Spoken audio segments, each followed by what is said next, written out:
And it's time for another matchup in the quarterfinals of the Big Lager Championship. Let's have a look at the table. So I'm not going to talk much about the table because I don't want to really remind myself what's up against what. I've got a rough idea of what beers are still in it, but I can't remember now what the matchups are, or I might remember what they are. But anyway, you can see it. You can see what the matchups are there. You can see that the Red Stripe beat the Stella Artois and got through to the next round. But what I'm going to do is I'm going to review another blind selection of beers that I don't know what they are, I don't know which matchup they are or anything.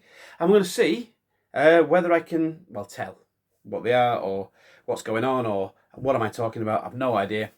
Let's have a little look at these two. So first of all, so you guys know which one's which, because you'll already know what they are. This is which one is which. Okay, that's which one was which. Right, so here we go. Let's have a little look at them. So looking at the beers, and yeah. So looking at them, what can we say? There's possibly a little bit more amber in the one on the right, one on the left, looking a bit more pale straw colour. Got a little bit of a skunky waft coming from one of them when they were delivered. So does that tell us anything about the bottle that one of them was in? Bit of a giveaway that, unfortunately, if that is the case, or I might be wrong. We'll see. Should we have a smell yet? I don't know. Should we get a bit more head from this one? By giving it a swirl. There we go. So looking at that head, it looks quite nice. They both look quite nice. Creamy heads rather than fluffy heads. Both look nice and clear-ish. Bit of chill haze on the glass. Let's get a nose. Let's get a nose on one of them. Let's go. Here we go. Ooh, let's have a go again. So an interesting nose on that one. What am I getting?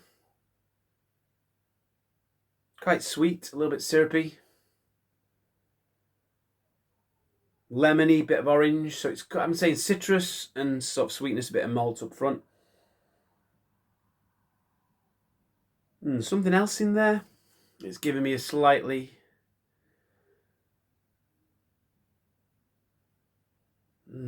Is it a banana and clove vibe, or is that just my imagination playing tricks on me? I don't know. That was a slight medicinal vibe to this one. Interesting. Oh, there you go. That's it's got a little bit of a creaminess in the smell, definitely, and there's a little bit of medicinal quality to it, I would say. Let's have a see about this one. Well, that's different. So that's a bit thinner on the nose. It's a bit malty, a little bit grassy, kind of crisp. Smells quite fresh.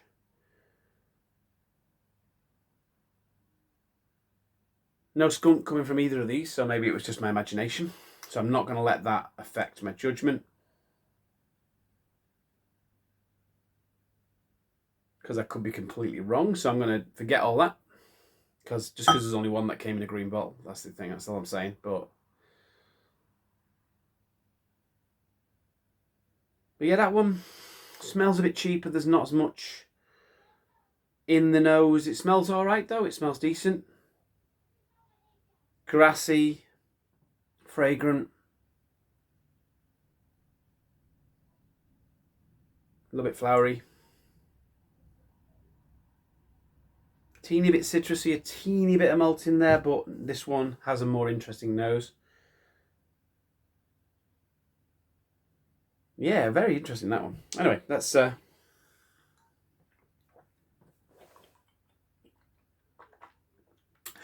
have a swill and go in for the old taste. Go in for this one first. Cheers.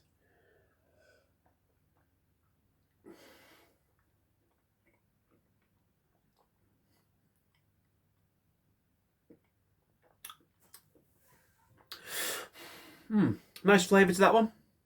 A little bit of bitterness on the arrival. Got a little bit of an aftertaste going. Very pleasant. Let's try again.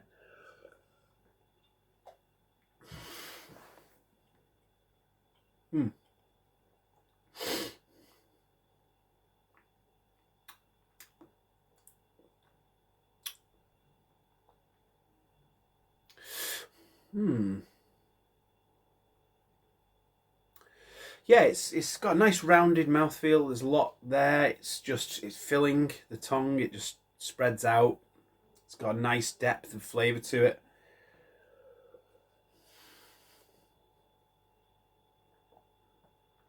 But yeah, good. Yeah, it's got a nice depth of flavour to it. It's quite crisp. It's got a fair level of bitterness to it. It's not too bitter by any means. It's a little bit sweet. It's got a nice little bit of an aftertaste there. Nice, like a pillowy, soft aftertaste. It's interesting, that one. But I don't want to get distracted by what I think they are, because, again, why am I thinking that at all? I'm thinking which I prefer first. Then I'll start thinking about which is which. Okay, let's try this one. Cheers.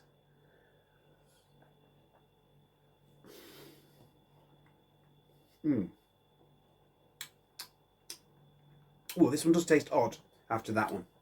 So now I've conditioned my mouth. Let's have another.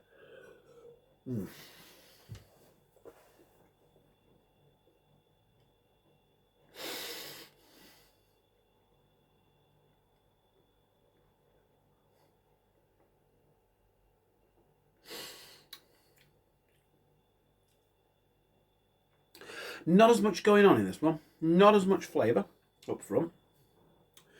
Bit of an aftertaste, a little bit of maltiness in the aftertaste.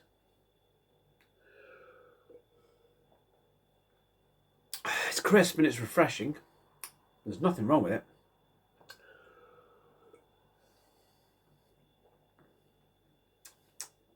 I think we are getting to the stage now where the beers are decent.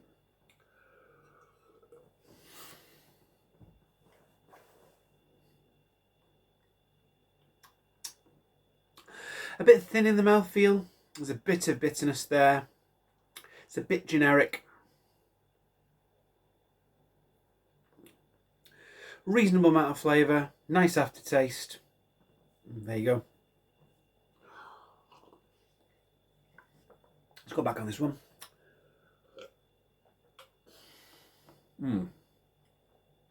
Oh wow, this one's got something. It's got a little something in there.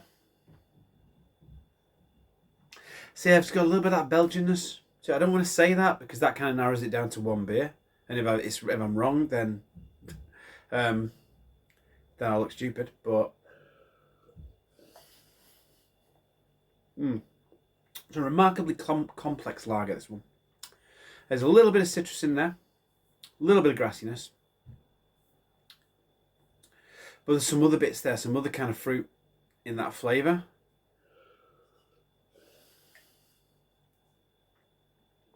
A little bit of creaminess, it's a bit more textured, the flavour.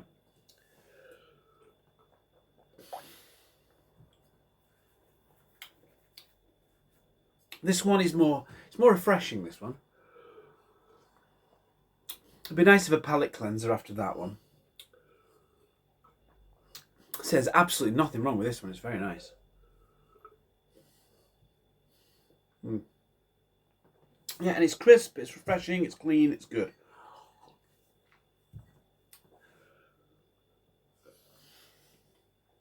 This one's full-bodied, it's smooth, it's tasty.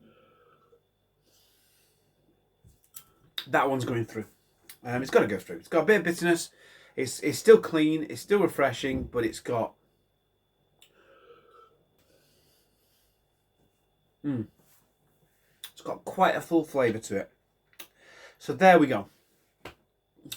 So thinking about what they are, I would guess this was the Birra Mapelli. But I know the Birra Mapelli had a Pilsner-esque kind of vibe to it and at last. This doesn't. You see. So, and I know the Birra Mapelli wasn't matched up against what I think this is. This has got to be the Champignons, I would have thought.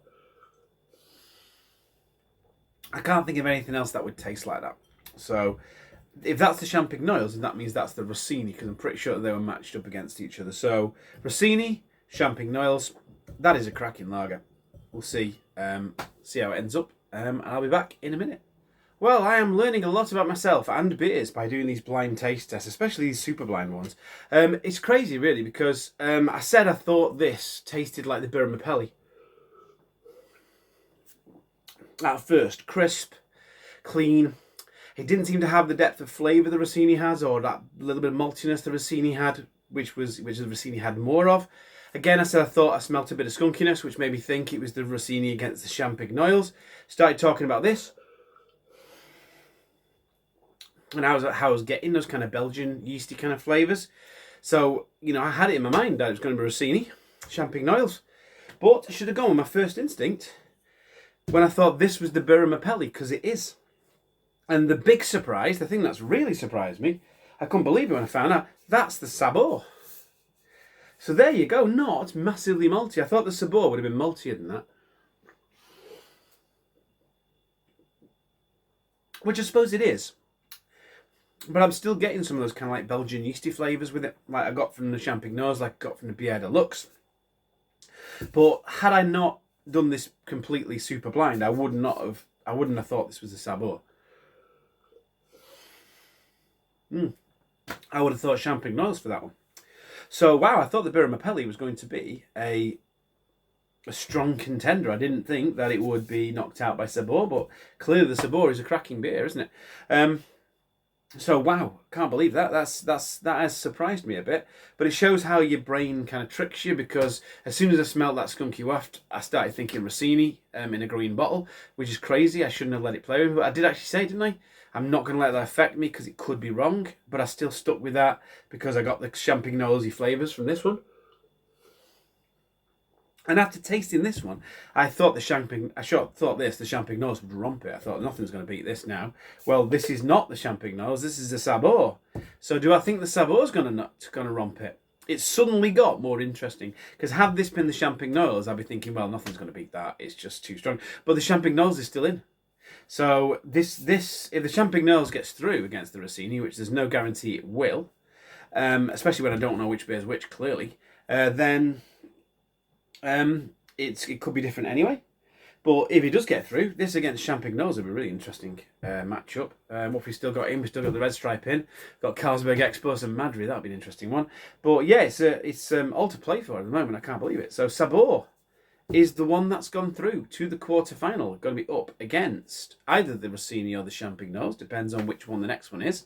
Anyway, what can I say? All done. Big surprise. Sabor through to the next round. Till next time, have a good one.